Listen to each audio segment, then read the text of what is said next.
Black money, white money చుట్టూ జరిగే కథే zebra.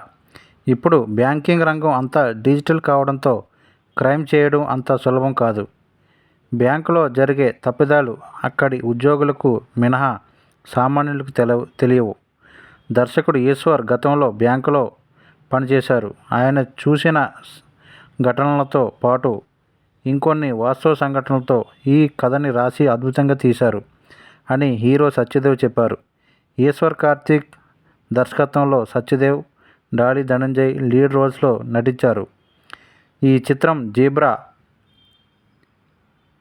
SN Reddy, S Padmaja, Bala Sundaram, Dinesh Sundaram నిర్మించిన ఈ సినిమా నేడు విడుదల కానుంది. ఈ సందర్భంగా సత్యదేవ్ మాట్లాడుతూ, తెలుగు, తమిళ, కన్నడ, మలయాళ భాషల్లో రిలీజ్ అవుతున్న సినిమా ఇది. అయితే ఏటీఎంలో డబ్బులు డ్రా చేసేటప్పుడు ఓ సౌండ్తో డబ్బులు బయటకు వస్తాయి. ఆ సౌండ్ వెనుక ఏం జరుగుతుంది అనేది ఈ సినిమా. ఇందులో బ్యాంకు ఉద్యోగిగా చేశాను. బ్యాంకర్ అనే క్యారెక్టర్ తప్పితే లక్కీ భాస్కర్ చిత్రానికి మా జీబ్రాకి ఎలాంటి సంబంధం లేదు. ఈ సినిమా రిలీజ్ అయిన తర్వాత ఈశ్వర్ కార్తీక్ రైటింగ్, డైరెక్షన్కి మంచి పేరు వస్తుంది.